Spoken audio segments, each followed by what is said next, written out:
Hello, everybody. This is Brother Todd with you, Victory Minute. I come out here sitting in the gazebo out here in the prayer garden today. I went out and made a little old film and messed it up there at the end. So it started raining on me. So I thought I'd come in here and sit under here a little bit and have this little minute with you. It's Friday as I'm saying this. Yesterday I sent out a little word to you to us try to invite people to come to church with us, just like we would normally be doing every week. To invite them to watch the video, and you holler at them at the end, see how they liked it or what questions they might have or something like that. And I pray you're already doing that, and I pray that you will. The video is going to be released at 3 o'clock on Saturday.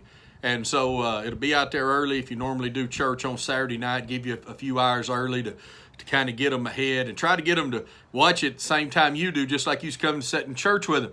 And the title's going to be different than what I said. I didn't change my mind. That sermon was going to be way too long. And so I changed it up. Really one of the fundamental questions in the other sermon is a fundamental question of life and Christianity. And that's why should I take my will that God gave me and yield it to God. And I think you're going to see some neat things there out of the life of Christ, that perfect life.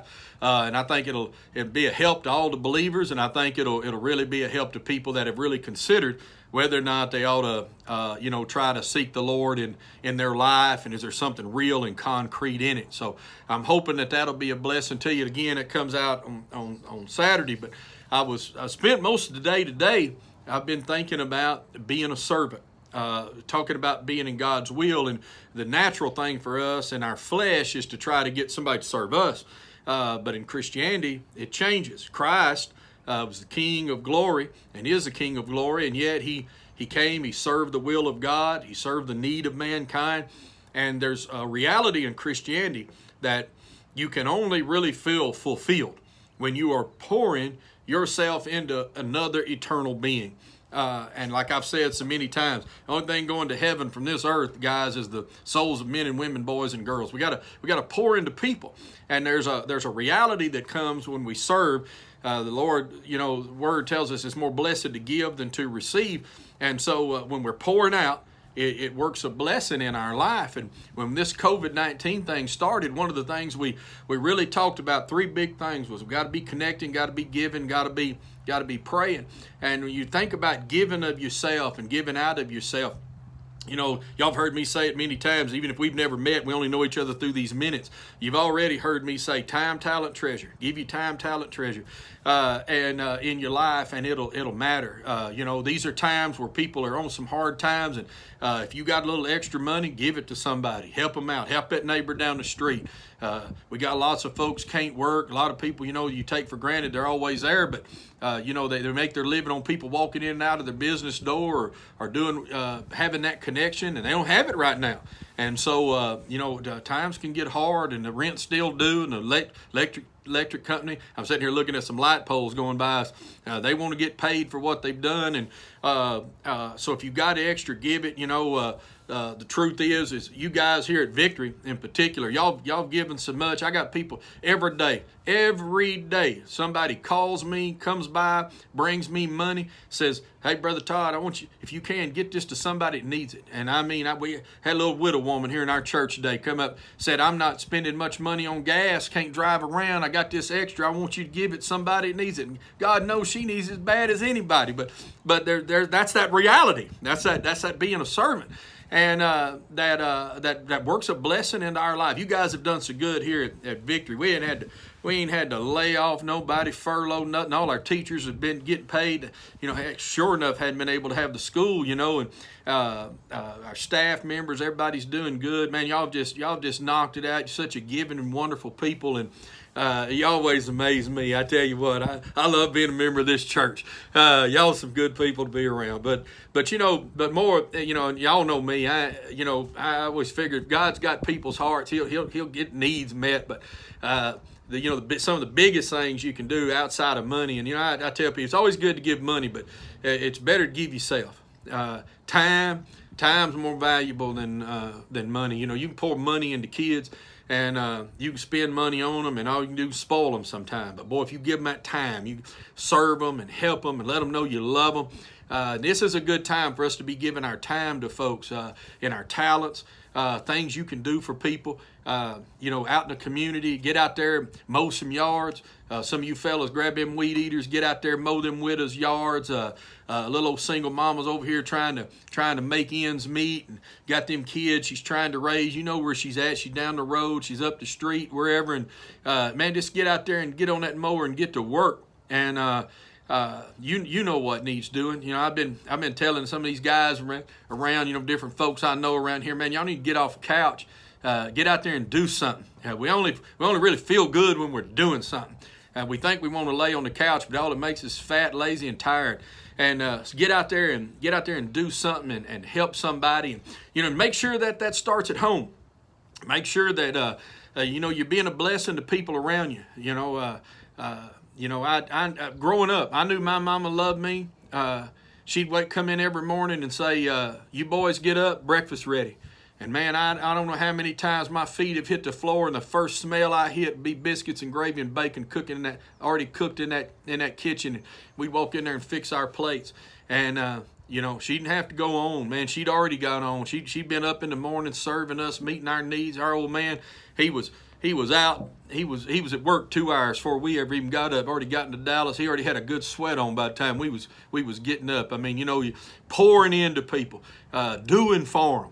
Boy, it lets them know you love them. You fellas, I guess I'm gonna preach it to guys today. Man, don't be laying around on that couch. Your wife's got her hands completely full. These kids home all the time. You're all laying around, all up under her feet. Man, get in there and cook that dinner. Get in there and you say, "Preacher, I can't cook." Well, you can sure enough wash your pan. It don't take much skill to get in there and wash your pan, brother. Get in there and do something and be with your family and help them kids. Help them with their homework. You know, it's hard trying to get kids through school and getting them raised. And, you know, if I was a kid, boy, and they didn't have me going to school, Lord help, man, I wouldn't want to be doing a thing, man. Get in there and help and be a blessing and give of yourself and make sure you're doing for somebody. Make sure you're giving your time. You ought to have a time every day. I've been telling people, get a time every day where you contact somebody. You know, we got these cell phones. They're wonderful. You can shoot a little old video to somebody, give them a call, shoot out a text to somebody, to your life group. Don't send out a group text. Send out an individual text. You know, we don't want to hear a group. I love all y'all, miss all y'all. Man, you know, you got 10 or 12 of them there, couples there in your group or singles in your group. Man, text them up. And I don't know if kids text their thumbs anymore, but just text them up. I text like this, trying to hunt and peck. But anyhow, text them up, ask them about their family, see what's going on, ask them individual, you know, questions. Find out, you know, we got church family that's got, some of their families have got this COVID-19. A lot of them are dealing with different health issues, the issues of life. You know, I run into Robert Polly this morning over at Nick Mann's house, and Robert's daddy is a blessed old guy. Man, I'm telling you what, a wonderful deacon, First Assembly of God there in Kaufman. And man, he is a servant. Him and Sister Polly. He had a sister die about a week ago, and 3 days later his brother passed away. And so life's going on, and you know, holler at them and talk to folks and see what's going on. It's still happening, you know. Life's still going on, and we need to be connecting to them and just give of yourself. I know it takes a little time, but you know, I see some of y'all, you sitting in a restaurant, you're looking at the phone all the time anyway. Pick it up and text somebody, give somebody a call. You know, I'm kind of old timey. I like a phone call. You know, I like to hear from somebody, and give them a call and see what's going on. But whatever and however, just give of yourself. Be the one that initiates it. Don't be the one that waits on it. Be the one that initiates it. More blessed to give than to receive. Jesus was a servant to us. Let's be a servant to our God. Let's be a servant to His people. Let's be a servant to the world around us.